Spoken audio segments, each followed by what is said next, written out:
আধুনিক সংগঠনগুলো অত্যন্ত জটিল, অনিশ্চিত এবং বিভিন্ন ধরনের সমস্যার সম্মুখীন হয়। এই সমস্যাগুলোর সমাধান, মধ্যস্থতা এবং মোকাবেলা করার জন্য ম্যানেজেরিয়াল স্তরে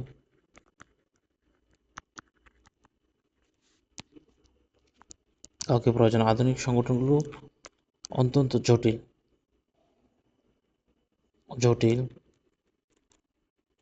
অনিশ্চিত, বিভিন্ন ধরনের সমস্যার মধ্যস্থতা এবং মোকাবেলা করার জন্য ম্যানেজেরিয়াল স্তরে কাউকে প্রয়োজন হয়। সংগঠনের বিভিন্ন কাজ একটি নির্দিষ্ট সময়ের মধ্যে এবং নির্দিষ্ট মান বজায় রেখে সম্পন্ন করতে হয়। সংগঠনের বিভিন্ন কাজ একটি নির্দিষ্ট সময়ের মধ্যে এবং নির্দিষ্ট মান বজায় রেখে সম্পন্ন করতে হয়। ম্যানেজার এই কাজগুলো তদারকি করেন। তারা নিশ্চিত করেন যে কাজটি সঠিকভাবে, সময় মতো এবং কার্যকরীভাবে সম্পন্ন হয়েছে। আধুনিক সংগঠনগুলো অত্যন্ত জটিল এবং অনিশ্চিত এবং নানান ধরনের বিভিন্ন ধরনের, এই জন্য ম্যানেজার স্তরে কাউকে প্রয়োজন হয়। ম্যানেজার সংগঠনের বিভিন্ন কাজ একটি নির্দিষ্ট সময়ের মধ্যে কাজ তদারকি করে, যে সংগঠনের বিভিন্ন কাজ একটি নির্দিষ্ট সময়ের মধ্যে মান বজায় রেখে সম্পন্ন করতে হয়। ম্যানেজার এই কাজগুলো তদারকি করেন। তারা নিশ্চিত করেন যে কাজটি সময় মতো, সঠিকভাবে এবং কার্যকরীভাবে সম্পন্ন হয়েছে কিনা। গবেষণা দেখা গেছে কর্মচারী এবং সুপারভাইজারদের মধ্যে সম্পর্ক যত ভালো হবে, যে কর্মচারী এবং সুপারভাইজারের মধ্যে সম্পর্ক যত ভালো হবে, কর্মীদের উৎপাদনশীলতা, প্রোডাক্টিভিটি তত বৃদ্ধি পায়। আচ্ছা, দেন ম্যানেজার কারা? ম্যানেজার হলো এমন একজন ব্যক্তি যিনি একটা সংগঠনে অন্যের কাজকে তদারকি করেন, যাতে প্রতিষ্ঠানের সামগ্রিক লক্ষ্য অর্জিত হয়। অর্থাৎ ম্যানেজার হচ্ছেন এমন একজন ব্যক্তি কে বোঝায় যিনি একটি সংগঠনে অন্যদের কাজকে সমন্বয় করেন, তদারকি করেন, যাতে করে প্রতিষ্ঠানের লক্ষ্যটা অর্জিত হয়। সংগঠনের ম্যানেজারের বিভিন্ন স্তরে কাজ করে। একটা পিরামিডের মাধ্যমে এটাকে বোঝা যায়। টপ লেভেল ম্যানেজার, এরা হচ্ছে সংগঠনের সর্বোচ্চ স্তরে থাকে, যেমন সিইও, প্রেসিডেন্ট, এমডি। তারা সংগঠনের সামগ্রিক দিক নির্দেশনা এবং দীর্ঘমেয়াদী লক্ষ্য নির্ধারণ করে। তারা ওভারঅল দিক নির্দেশনা এবং দীর্ঘমেয়াদী লক্ষ্যটা নির্ধারণ করে। আর মিড লেভেল ম্যানেজার, এরা টপ এবং ফার্স্ট লাইন ম্যানেজারের মধ্যে নিয়ন্ত্রণ মাঝে অবস্থান করেন।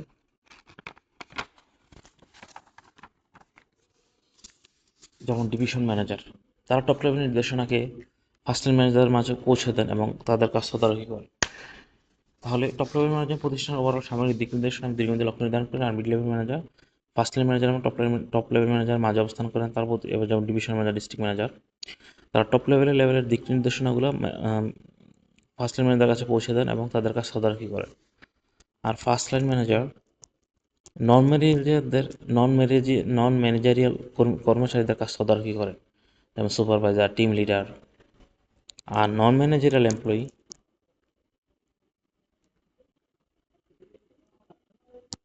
বলতে তারা পিরামিডের সর্বনিম্ন স্তরে অবস্থান থাকেন এবং তারা সরাসরি কাজ সম্পাদন করে। এরা হচ্ছে পিরামিডের সর্বনিম্ন পর্যায়ে থাকে এবং সর্বনিম্ন পর্যায়ে থাকে এবং সরাসরি কাজ সম্পাদন করে। তারা ম্যানেজার নন, তারা তদারকি করে না, বরং নিজেরা সুপারভাইজড হন। দেন আসি সংগঠন কি।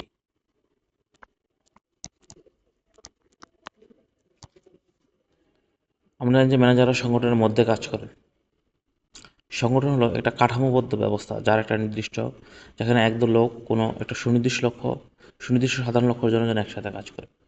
সংগঠন হলো একটা কাঠামোবদ্ধ ব্যবস্থা, স্ট্রাকচারাল ব্যবস্থা, যেখানে লোকজন বা একদল লোক কোনো সুনির্দিষ্ট সাধারণ লক্ষ্য অর্জনের জন্য একসাথে কাজ করে। আর সংগঠন হতে গেলে 3টা বৈশিষ্ট্য থাকতে হবে। প্রত্যেকটা সংগঠনের একটা সাধারণ লক্ষ্য থাকতে হবে, নির্দিষ্ট কাঠামো থাকতে হবে, ডেলিভারি স্ট্রাকচার থাকতে হবে, যেমন ফাংশনাল ম্যাট্রিক্স এই টাইপের, এবং সংগঠনে কাজ করার জন্য লোক থাকতে হবে। এই 3টা একেবারের সাথে সম্পর্কিত, এবং যে কোনো একটার অনুপস্থিতিতে তাহলে এটাকে সংগঠন বলা যাবে না। দেন ম্যানেজমেন্ট। ম্যানেজমেন্ট হলো অন্যদের কাজ কার্যকরীভাবে এবং দক্ষতার সাথে করিয়ে নেওয়ার প্রক্রিয়াকে বোঝায়। ম্যানেজমেন্ট বলতে অন্যদের মাধ্যমে কোনো কাজ কার্যকরীভাবে এবং দক্ষভাবে দক্ষতার সাথে সম্পন্ন করার প্রক্রিয়াকে বোঝায়।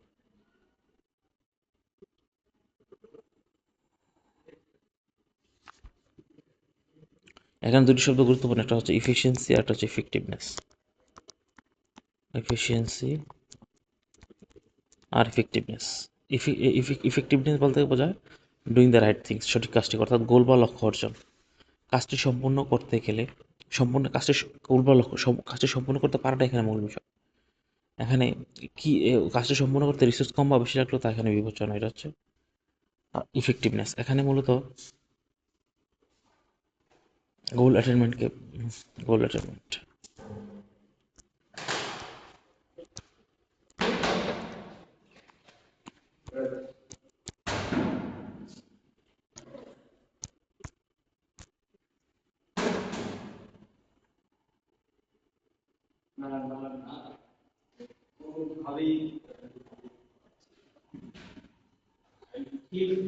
The right things.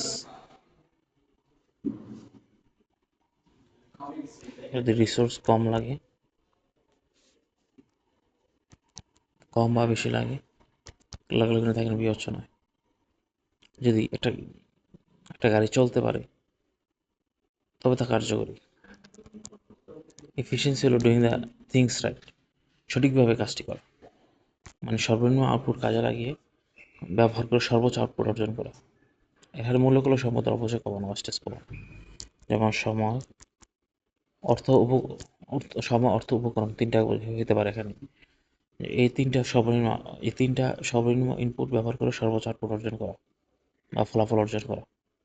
যেমন 2টা গাড়ির মধ্যে একটা গাড়ি 1 গ্যালনে চলে 15 কিলোমিটার, তাহলে অন্য গাড়ি যেটা 10 কিলোমিটার চলে তার চেয়ে বেশি দক্ষ। কোনো কাজ দক্ষ কিনা তা বিচার করার আগে তা অবশ্যই কার্যকরী হতে পারছে। এখানে একটা ভার আছে যে আগে এটাকে কোনো কাজ দক্ষ কিনা তা বিচার করার আগে তা অবশ্যই ইফেক্টিভ হতে হবে। আমি একটা কাজ খুবই যেমন যে গাড়িটি চলেই না তার ফুল এফিসিয়েন্সি মেপে লাভ নেই।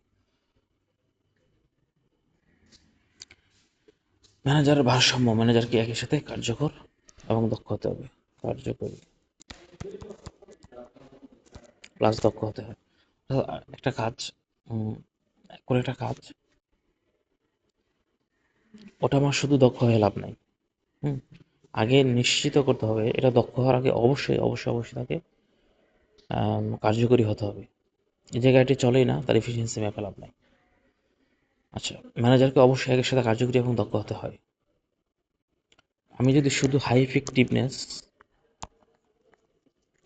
অর্জন করার চেষ্টা করি এবং লক্ষ্য অর্জনের জন্য যদি চেষ্টা করলে, যেমন লক্ষ্য অর্জনের জন্য অনেক অর্থ ব্যয় করা, এতে রিসোর্সের অপচয় হয়, যা একটি অদক্ষতা। হাই ইফেক্টিভনেস আবার আরেকটা বিষয় হচ্ছে কি, যে আমার শুধু ইফেক্টিভনেস হয়ে লাভ নেই, যে আমি যদি হাই ইফেক্টিভনেস অর্জনের জন্য অনেক এবং লক্ষ্য অর্জনের জন্য প্রচুর অর্থ ব্যয় করি, তাহলে রিসোর্সের অপচয় হচ্ছে একটি অদক্ষতা। আবার শুধু উচ্চ দক্ষতা অর্জনের চেষ্টা করলেও আবার লাভ নেই, যেমন কম খরচ বাঁচানোর জন্য মান কমানো, তাহলে মূল লক্ষ্যই হয়তো অর্জিত হবে না। মানে এখানে শুধু শুধু উচ্চ কার্যকারিতা অর্জনের চেষ্টা করলে রিসোর্সের অপচয় হয়, যাও দক্ষতা। আবার যদি শুধু উচ্চ দক্ষতা অর্জন করলে আমার আসল লক্ষ্য অর্জিত হয় না, হয়তো মূল লক্ষ্য অর্জিত হবে না, খরচ বাঁচানোর জন্য মান কমানো যায়। ম্যানেজারকে দুটোর মধ্যে একটা ভারসাম্য বজায় রেখে কাজ করতে হয়। তারা মডারেট দক্ষতা এবং মডারেট কার্যকারিতা বজায় রেখে চলে। দেন ম্যানেজার আসলে কি করে, তার জন্য হেনরি ফেভাল একটি functional approach, functions of management.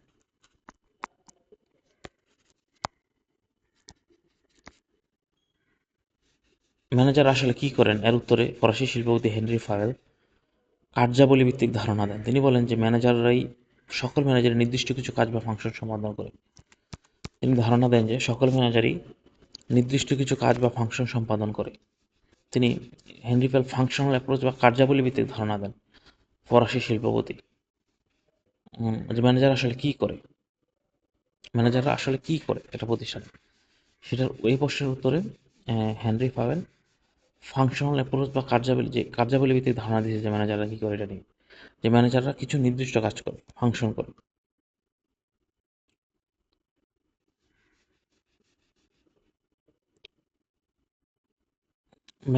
Henry ফাওয়েলের মতে প্রত্যেক ম্যানেজার 4টি মেইন কাজ সম্পাদন করে। যে ম্যানেজার আসলে কি করে সেটার জন্য তিনি কার্যাবলী ভিত্তিক ধারণা দিতে সংজ্ঞায়িত করার জন্য ম্যানেজারের কাজকে। প্রথমটা হচ্ছে প্ল্যানিং, অর্থাৎ লক্ষ্য নির্ধারণ করা এবং সেই লক্ষ্যের জন্য কর্মপন্থা ঠিক করা। মানে শুধু আমি লক্ষ্য নির্ধারণ করলে হবে না, সেই লক্ষ্য আমি কীভাবে অর্জন করবো তার জন্য কর্মপন্থা ঠিক করা। যেমন গ্রামীণফোন যদি খাগড়াছড়িতে নেটওয়ার্ক সম্প্রসারণ করতে চায়, তবে ম্যানেজারকে পরিকল্পনা করতে হবে কোথায় কতটি টাওয়ার বসানো হবে, কীভাবে জমি লিজ নেওয়া হবে। এটা হচ্ছে পরিকল্পনা। দেন অর্গানাইজিং, পরিকল্পনা বাস্তবায়নের জন্য প্রয়োজনীয় সম্পদ এবং জনবলকে সুশৃঙ্খলভাবে সাজানো এবং কাজ ভাগ করে দেওয়া। অর্থাৎ পরিকল্পনা অর্জনের জন্য আমার প্রথমত হচ্ছে আমার পর্যাপ্ত সম্পদ লাগবে এবং প্রয়োজনীয় সম্পদ লাগবে এবং জনবল লাগবে। এরপর এই জনবলকে সুশৃঙ্খলভাবে সাজানো এবং কাজকে ভাগ করে দিতে হবে। যেমন যদি টাওয়ার বসানোর জন্য যে আমার টেকনিশিয়ানদেরকে দায়িত্ব দেওয়া, কার কোন কাজ, এটাকে সুশৃঙ্খলভাবে জনগণকে কাজগুলোকে ভাগ করে দেওয়া। এবং নেটওয়ার্ক টিমকে সংযোগে স্থাপনের কার্য তার এবং লিজ চুক্তির জন্য একটা আলাদা দলকে দায়িত্ব দেওয়া। এটা হচ্ছে সংগঠিত করা। দেন লিডিং,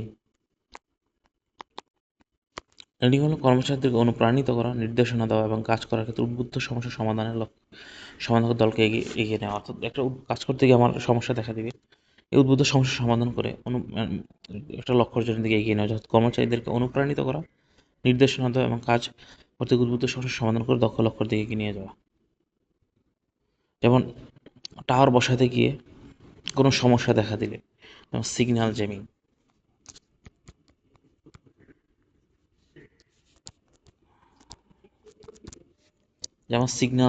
ম্যানেজারকে তৎক্ষণাৎ নতুন সিদ্ধান্ত দিতে হবে এবং দলকে নির্দেশনা দিতে হবে।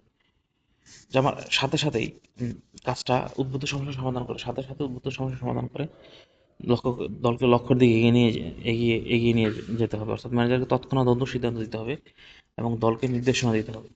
এটা আর বসাতে গিয়ে কোনো একটা সমস্যা দেখা দিল তখন।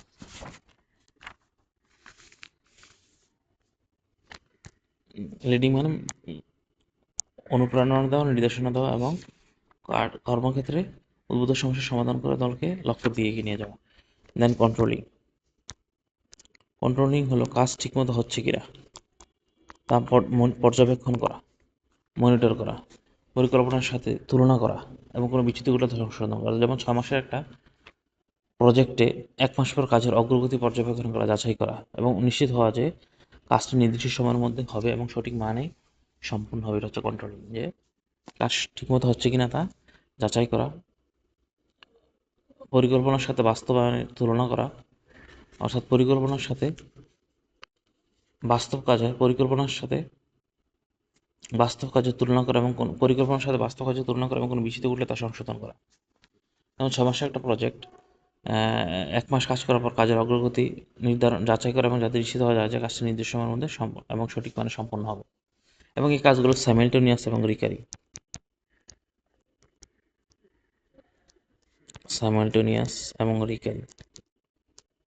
সাইমালটেনিয়াস মানে যে কাজগুলো একটার পর একটা ক্রমানুসারে ঘটে না। ম্যানেজারকে একই সাথে পরিকল্পনা করতে পারে, সংগঠনও করতে পারে, নিয়ন্ত্রণের কাজ করতে পারে। রিকারিং মানে ওয়ান টাইম বা একবারের কাজ না। অর্থাৎ যদি প্রাথমিক পরিকল্পনা ব্যর্থ হয় তো ম্যানেজারকে আবার নতুন করে পরিকল্পনা করতে হয়। অর্থাৎ একটা কাজ একটা পর একটার সাথে ক্রমানুসারে ঘটে। একজন ম্যানেজার একই সাথে পরিকল্পনা, সংগঠন, নিয়ন্ত্রণের কাজ করতে পারে।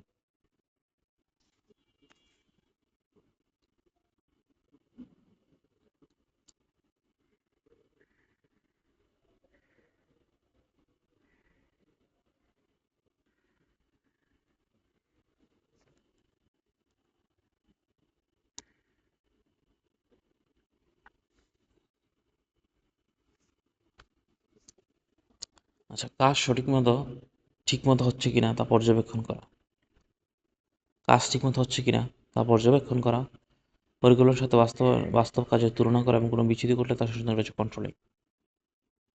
এবং 6 মাসের প্রজেক্টে যেমন 6 মাসের প্রজেক্ট 1 মাস পর কাজের অগ্রগতি যাচাই করা, যাতে নিশ্চিত হওয়া যায় যে নির্দিষ্ট সময়ের মধ্যে এবং সঠিক মানে সম্পন্ন হবে।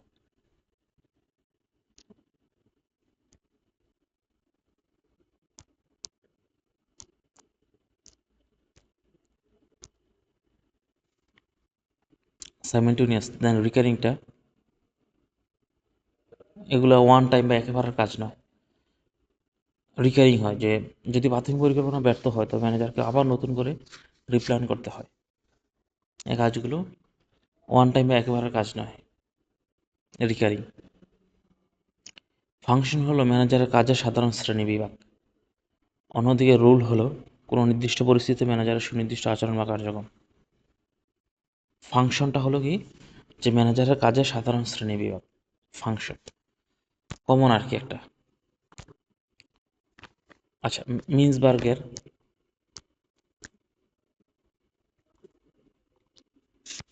Managerial rules. আচ্ছা, ফাংশন হলো ম্যানেজারের কাজের সাধারণ শ্রেণীবিভাগ, আর রুল হলো কোনো নির্দিষ্ট পরিস্থিতিতে ম্যানেজারের সুনির্দিষ্ট আচরণ বা কার্যক্রম।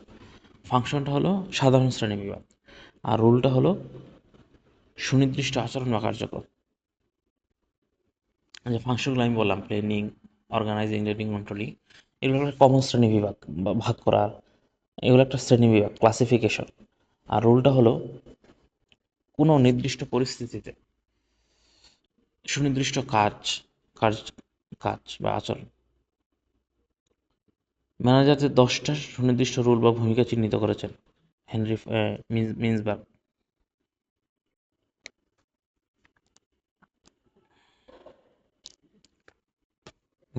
ম্যানেজারদের 10টা সুনির্দিষ্ট রুল বা ভূমিকা চিহ্নিত করেছেন, যেগুলোকে তিনি তিনটি প্রধান ভাগে ভাগ করেন। ইন্টারপার্সোনাল রুলস, অর্থাৎ মানুষ কেন্দ্রিক, পার্সোনাল কথাটা আছে, মানুষ কেন্দ্রিক এবং পারস্পরিক যোগাযোগের সাথে জড়িত, মানুষের সাথে যোগাযোগ, মানুষ কেন্দ্রিক এবং পারস্পরিক যোগাযোগের সাথে জড়িত। ইনফরমেশনাল, তথ্য সংগ্রহ, প্রক্রিয়াকরণ এবং বিতরণের সাথে জড়িত। ইনফরমেশনাল। ডিসিশনাল, সিদ্ধান্ত গ্রহণের সাথে জড়িত। মিন্সবার্গ এটা উল্লেখ করেছেন যে কিছু ভূমিকা উচ্চ স্তরের ম্যানেজাররা বেশি পালন করেন, আবার কিছু ভূমিকা নিম্ন স্তরের ম্যানেজাররা বেশি পালন করেন। কিছু ভূমিকা হাই লেভেল ম্যানেজাররা বেশি পালন করেন, আবার কিছু ভূমিকা নিম্ন স্তরের ম্যানেজাররা বেশি পালন করেন। দেন ইনফরমেশনাল রুলসটা কি? আচ্ছা, ইন্টারপার্সোনাল রুলসটা কি? যে ফিগার হেড,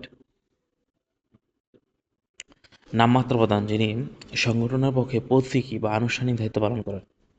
ইন্টারপার্সোনাল, যেমন আইনি নথিতে স্বাক্ষর করা, ভিজিটরদের অভ্যর্থনা জানানো। যেমন দুইটা কোম্পানির মধ্যে চুক্তি স্বাক্ষরের সময় নিজ নিজ কোম্পানির পক্ষে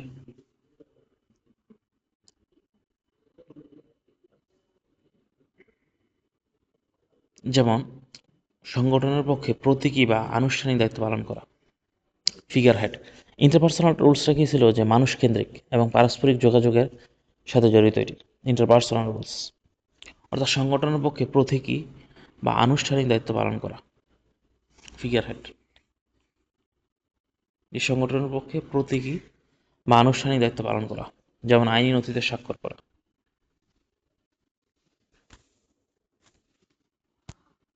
আচ্ছা, যে ফিগার হেডটা কি? যে সংগঠনের পক্ষে প্রতীকী বা আনুষ্ঠানিক দায়িত্ব পালন করা। ফিগার হেডটা বললাম যে সংগঠনের পক্ষে আনুষ্ঠানিক দায়িত্ব পালন করা সংগঠনের পক্ষে, যেমন আইনি নথিতে স্বাক্ষর করা, বিচারকদের অভ্যর্থনা জানানো। যেমন হতে পারে যে, যেহেতু এটা মানুষ কেন্দ্রিক এবং পারস্পরিক, এই জন্য বিভিন্ন যখন অনুষ্ঠান হবে তার আনুষ্ঠানিক দায়িত্ব পালন করবে, অর্থাৎ প্রতিষ্ঠানের পক্ষে প্রতীকী দায়িত্ব পালন করবে মানুষের মতো। যেমন দুটি কোম্পানির মধ্যে চুক্তি স্বাক্ষরের সময় নিজ নিজ কোম্পানির পক্ষে ম্যানেজাররা স্বাক্ষর করে। প্রথম এটা ইন্টারপার্সোনাল রুলস। এক নম্বরটা ছিল কি? ফিগার হেড, যে সংগঠনের পক্ষে প্রতীকী বা আনুষ্ঠানিক দায়িত্ব পালন করা, যেমন আইনি নথিতে স্বাক্ষর করা অথবা ভিজিটরদেরকে অভ্যর্থনা জানানো। উদাহরণ হতে পারে যে যে দুটি কোম্পানির মধ্যে চুক্তি স্বাক্ষরের সময় নিজ নিজ কোম্পানির পক্ষে ম্যানেজাররা স্বাক্ষর করা, যে দুইটা কোম্পানির মধ্যে চুক্তি হচ্ছে, কন্ট্রাক্ট হচ্ছে, দুটি কোম্পানির মধ্যে যখন কন্ট্রাক্ট হচ্ছে, দুটি কোম্পানির মধ্যে যখন চুক্তি স্বাক্ষর হচ্ছে, তখন নিজ নিজ কোম্পানির পক্ষে ম্যানেজাররা স্বাক্ষর করে। এটা একটা উচ্চ স্তরের ভূমিকা, হাই লেভেল, উচ্চ স্তরের ভূমিকা। দুইটা ম্যানেজারের মধ্যকার, নিজ নিজ কোম্পানির পক্ষে দুইটা ম্যানেজার মধ্যে স্বাক্ষর। তো এটা একটা হাই লেভেল, উচ্চ স্তরের ভূমিকা। নিম্ন স্তরের ভূমিকার স্বাক্ষর করার অথরিটি নেই। দেন লিডার যেহেতু লিডাররা হচ্ছে অধীনস্থ মোটিভেশন দেয়, কাউন্সেলিং করে এবং গাইডেন্স প্রদান করে। এটা একটা নিম্ন স্তরের ভূমিকা। যেহেতু নিম্ন স্তরের এমপ্লয়ীদেরকে গাইডেন্স দেওয়া হয়, মোটিভেশন দেওয়া হয়, কাউন্সেলিং করা হয়, গাইডেন্স প্রদান করা হয়, এটি একটি নিম্ন স্তরের ভূমিকা, লোয়ার লেভেল। লিয়াজো হচ্ছে সংগঠনের ভিতর এবং বাইরে বিভিন্ন ব্যক্তি বা গ্রুপের সাথে যোগাযোগ নেটওয়ার্ক রক্ষা করা। এটি একটি উচ্চ স্তরের ভূমিকা, হাই লেভেল।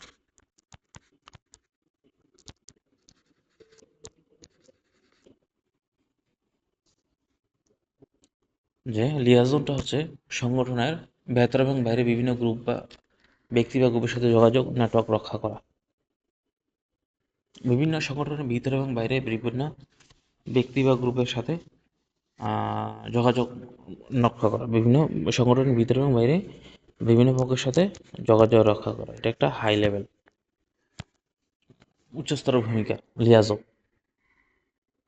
লিয়াজোটা যে আমার সংগঠনের ভিতরে এবং বাইরে আহ, যে বিভিন্ন ব্যক্তি থাকবে, গ্রুপ থাকবে, সবার সাথে যোগাযোগ নেটওয়ার্ক রক্ষা করা।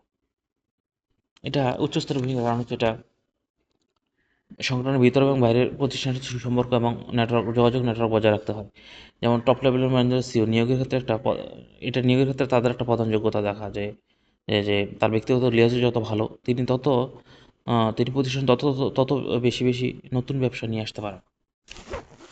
এটা হচ্ছে ইন্টারপার্সোনাল রুলস। এটা হচ্ছে ইন্টারপার্সোনাল রুলস। দেন আসি ইনফরমেশনাল রুলস।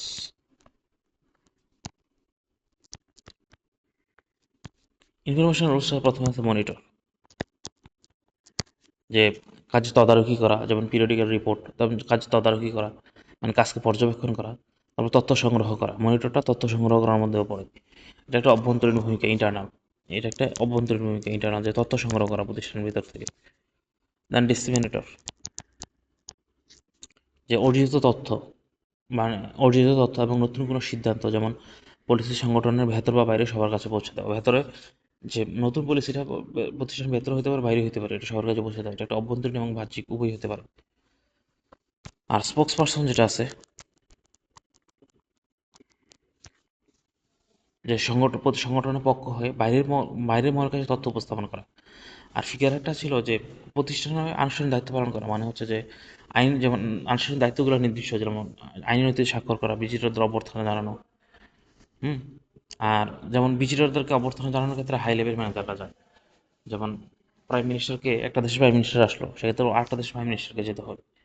কিন্তু ডিস্ট্রিবিউটর যেটা আছে, সেটা হচ্ছে যে তথ্য সংগ্রহ করা বাইরে থেকে, অর্জিত তথ্য, এবং নতুন কোনো সিদ্ধান্ত নতুন প্রতিষ্ঠানের ভিতরে বাইরে সবার কাছে পৌঁছে দেওয়া। যেহেতু এটা ভিতরে এবং বাইরে সবার কাছে পৌঁছে দেওয়া হচ্ছে, তাই এটা একটা অভ্যন্তরীণ এবং বাহ্যিক উভয় হতে পারে। আর মনিটরটা যেহেতু প্রতিষ্ঠানের অভ্যন্তর থেকে তথ্য সংগ্রহ করতেছে, তাই এটা একটা অভ্যন্তরীণ ভূমিকা। যেমন পিরিয়ডিক্যাল রিপোর্ট, এটি কিন্তু প্রতিষ্ঠানের অভ্যন্তর থেকে, ভিতর থেকেই এটা জেনারেট করা হয়। আর স্পোক্স পার্সনরা হচ্ছে যে সংগঠনের পক্ষে এক্সটার্নাল পার্টিসের কাছে তথ্য উপস্থাপন করা। হুম। যেমন মিডিয়াকে ব্রিফ করা, এটা একটা এক্সটার্নাল ভূমিকা। স্পোক্স পার্সন একটা এক্সটার্নাল ভূমিকা। আগরগুলো ছিল ইন্টারনাল ভূমিকা, এবং ইন্টারনাল এবং এক্সটার্নাল, এটা হচ্ছে এক্সটার্নাল ভূমিকা। এটা হলো ইনফরমেশনাল রুলস। যে আর আমার ইনফরমেশনাল রুলস। আর ইন্টারপার্সোনালটা ছিল যে ফিগার হেড, দেন হচ্ছে গিয়ে লিডার। এটা যে লিডার, তার ছিল লিয়াজো। আচ্ছা, আর ইনফরমেশনটা ছিল যে স্পোক্স পার্সন ছিল সবার শেষে, আর মাঝে ছিল প্রতিষ্ঠানের ভিতরে এবং বাইরে ডিসিমিনেটর, আর একটা হচ্ছে মনিটর মানে তথ্য সংগ্রহ করে আর কাজ তদারকি করা, এবার ডিসিশনাল রুলস।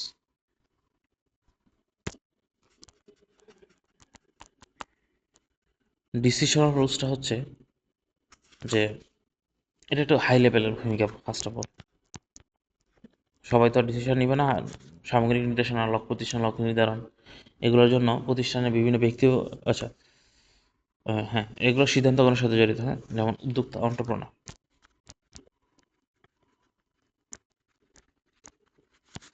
অন্টারপ্রেনার ম্যানেজারকে একজন উদ্যোক্তার মতো কাজ করতে হয়। কারণ হচ্ছে যে ব্যবসা স্থির থাকে না। নতুন নতুন প্রজেক্ট শুরু করা, নতুন আইডিয়া জেনারেট করা, নতুন নতুন ক্ষেত্রে বিনিয়োগের সুযোগ খুঁজতে হয়। যেমন গুগল, অ্যাপল শুধু তার মূল পণ্যের মধ্যে সীমাবদ্ধ না থেকে বিভিন্ন খাতে বিনিয়োগ করে। সো এখানে ম্যানেজারকে একটা উদ্যোক্তার মতো কাজ করতে হয়। তাদের মানে ব্যবসা তো কনস্ট্যান্ট না, এখানে বিভিন্ন নতুন নতুন প্রজেক্ট শুরু করা, নতুন আইডিয়া জেনারেট করা, বিনিয়োগের সুযোগ খুঁজতে থাকা।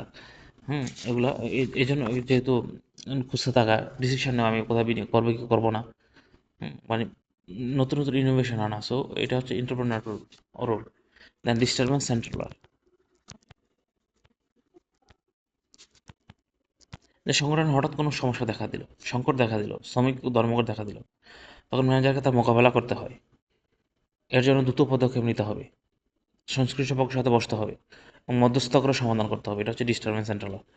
যে সংগঠনে যে উদ্ভূত যে কোনো সমস্যা, সংকট, সমস্যা অথবা সংকট, সংগঠন দেখা দিলে তো ম্যানেজারকে মোকাবেলা করতে হয়। এক দ্রুত পদক্ষেপ নিতে হয়, সংশ্লিষ্ট পক্ষের সাথে বসতে হয় এবং মধ্যস্থতা করে সমস্যার সমাধান করতে হয়। দেন রিসোর্স অ্যালোকেটর,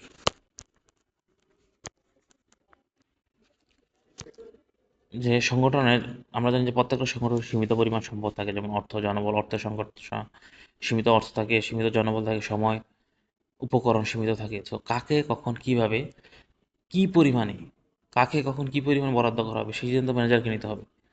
একটা নতুন কম্পিউটারের জন্য কম্পিউটার বরাদ্দ করার বিষয় থেকে, ছোট বিষয় থেকে শুরু করে বিভিন্ন বিভাগের জন্য বার্ষিক বাজেট প্রণয়নের মতো বিষয় হতে পারে সেটা।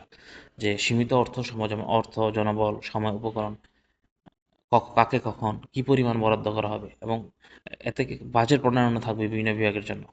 দেন নেগোসিয়েটর,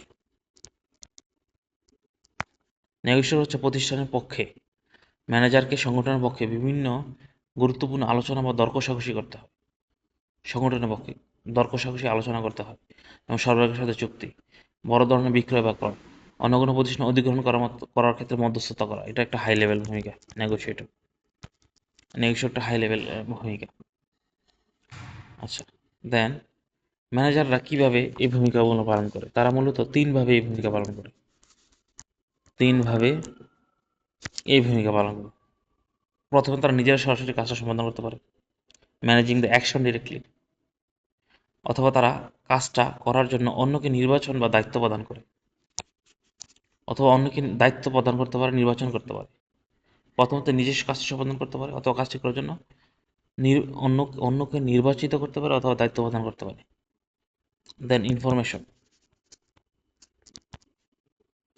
ম্যানেজার শুধু তথ্য প্রবাহকে এমনভাবে পরিচালনা করা যাতে সংশ্লিষ্ট ব্যক্তিরা নিজেরাই উদ্বুদ্ধ হয়ে কাজটি সম্পাদনা করে। যে ম্যানেজিং ইনফরমেশন, যে তথ্যগুলো আমি এমনভাবে, তথ্য প্রবাহটাকে আমি এমনভাবে ডিস্ট্রিবিউট করব, পরিচালনা করব, যাতে সবাই, সংশ্লিষ্ট পক্ষরা নিজেরাই মোটিভেটেড হয়ে কাজটা সম্পাদন করে। Managing information, managing the action directly এবং ম্যানেজিং পিপল। দেন আসে ডুয়াল রোল। ম্যানেজাররা, মিনসবার্গ ম্যানেজারের ভূমিকাকে ডুয়াল রোল বলেছেন, কারণ যে কোনো কাজ করার সময় ম্যানেজারকে একই সাথে দুইটা কাজ করতে হবে। যে কোনো কাজ করতে গেলে প্রথম হচ্ছে যে সমস্যা বা কাজটা কি তার সংজ্ঞায়িত করতে হবে, যাতে সবাই বুঝতে পারে। সমস্যা যদি আমি সংজ্ঞায়িত না করতে পারি, তাহলে সমাধান দিব কি? তাই কাজটা বা সমস্যাটা কি, এটাকে বলে ফ্রেমিং করা। যে কোনো কাজে কাজটা কি বা সমস্যাটা কি, কাজ হলে কাজ, সমস্যা হলে সমস্যাটা কি, তা স্পষ্টভাবে সংজ্ঞায়িত করতে হবে যাতে সবাই বুঝতে পারে। দেন স্কেজিউলিং, যে কাজটা কে কখন কোথায় কিভাবে ঠিক করতে পারে, অর্গানাইজিংটা এক প্রকার অনেক বড়। কাজটা কে কখন কোথায় কিভাবে করবে। দেন আসি মিন্সবার্গের রুলগুলো, স্মল প্রতিষ্ঠানের ক্ষেত্রে কোনগুলো গুরুত্বপূর্ণ এবং লার্জ ফার্মের ক্ষেত্রে কোনগুলো গুরুত্বপূর্ণ। ছোট প্রতিষ্ঠানের ক্ষেত্রে মুখপাত্র খুবই গুরুত্বপূর্ণ, যে ম্যানেজারকে বাইরের সবার সাথে সরাসরি ডিল করতে হবে স্পোক্স পার্সনের ক্ষেত্রে। আর বড় প্রতিষ্ঠানের ক্ষেত্রে রিসোর্সের অ্যালোকেটর, জ্যেষ্ঠ সম্পদ, একটা বিশাল বৈচিত্র্যময় প্রতিষ্ঠানে সম্পদ বরাদ্দ করা একটা জরুরি কাজ। এটা হচ্ছে সর্বাধিক গুরুত্বপূর্ণ কাজ। বড় প্রতিষ্ঠানের ক্ষেত্রে রিসোর্স অ্যালোকেটর সর্বাধিক গুরুত্বপূর্ণ, আর ছোট প্রতিষ্ঠানের ক্ষেত্রে স্পোক্স পার্সন, কারণ ম্যানেজারকে বাইরের সবার সাথে ডিল করতে হবে। মধ্যম গুরুত্বপূর্ণ কি, ছোট প্রতিষ্ঠানের ক্ষেত্রে অন্টারপ্রেনারশিপ লাগবে, ফিগার হেড লাগবে, লিডার লাগবে। আর আর বড় প্রতিষ্ঠানের ক্ষেত্রে liaison, monitor, disturbance handler, negotiator. ডিসেমিনেটর যে তথ্য বিতরণের প্রয়োজন কম, ছোট প্রতিষ্ঠানের তথ্যই কম, তাই ডিসেমিনেটর প্রয়োজনটা কম গুরুত্বপূর্ণ। আর ব্যবস্থাপকরা যেহেতু দৈনন্দিন কাজ করার ক্ষেত্রে বিজি থাকে বড় প্রতিষ্ঠানে, অন্টারপ্রেনার অন্টারপ্রেনারটা হচ্ছে কম গুরুত্বপূর্ণ ম্যানেজারদের জন্য। হুম। আচ্ছা, দেন আসি